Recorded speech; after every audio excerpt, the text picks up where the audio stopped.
suite de l'exercice de la série première série de la structure atomique, exercice 2. Dans cette partie, on nous demande de compléter le tableau suivant.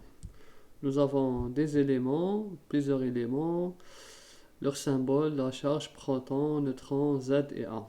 Alors on va compléter, mais avant cela, on va juste faire un petit rappel sur le noyau atomique. Le noyau et la structure de l'atome en général.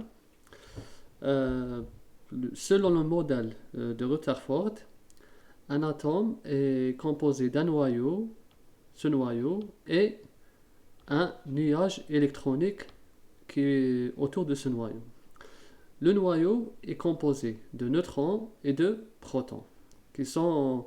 Et là, ce qui maintient les protons et les neutrons ensemble, c'est l'énergie de cohésion. Il y a une force de cohésion qui maintient les deux.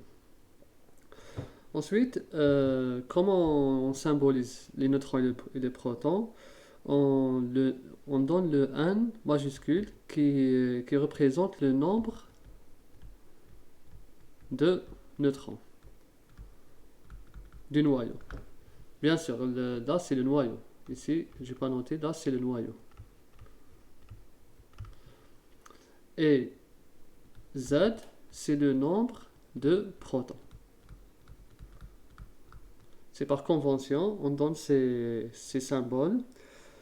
Le noyau, on est toujours dans le noyau, la charge du noyau est égale à plus ZE. Le nombre de protons fois la charge élémentaire. Quoi d'autre? Oui, voilà. Et la masse, on sait que selon le modèle de Rutherford, la masse de l'atome est concentrée dans le noyau. Toute la masse est dans le noyau. La masse des électrons est négligeable. La masse est concentrée dans le noyau et elle est égale à, on lui donne le symbole A qui est égal à Z, c'est-à-dire nombre de protons plus n, nombre de neutrons.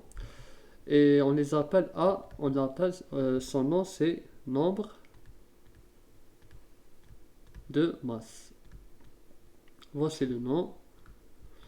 Et le Z, on l'appelle, on lui donne le nom de numéro atomique.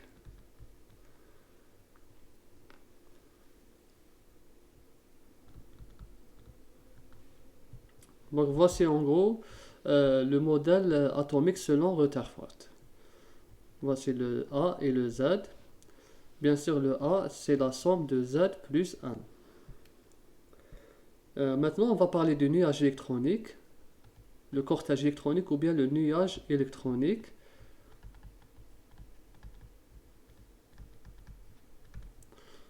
Ce nuage est composé d'électrons principalement. Et la charge, ce qui nous intéresse, c'est la charge. La charge du nuage est égale à moins ZE. Donc, en valeur absolue, elle est équivalente à la charge du noyau. En valeur absolue. Là, dans ce cas, on est dans un cas où l'atome est neutre.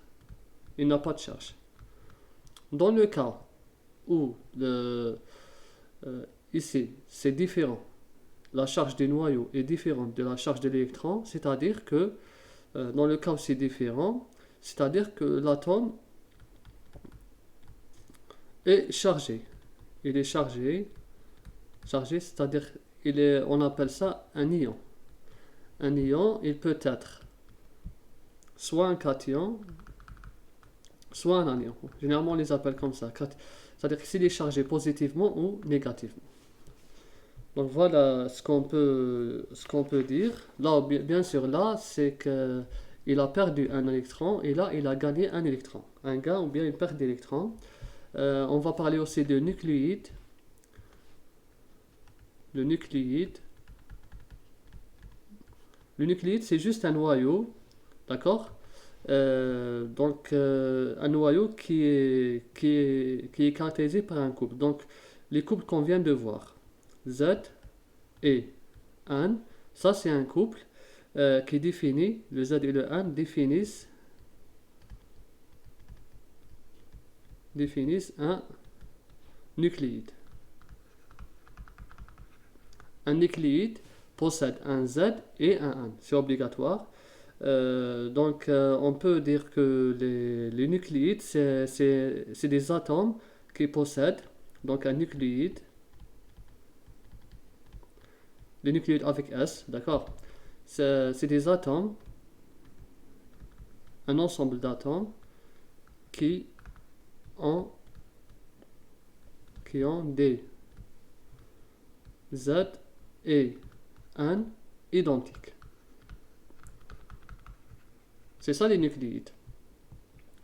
On leur donne le symbole du nucléide, généralement c'est comme ça, c'est X, et on met A en Z en indice et A en exposant, mais côté gauche, pas côté droite. Il faut les mettre côté gauche, ici.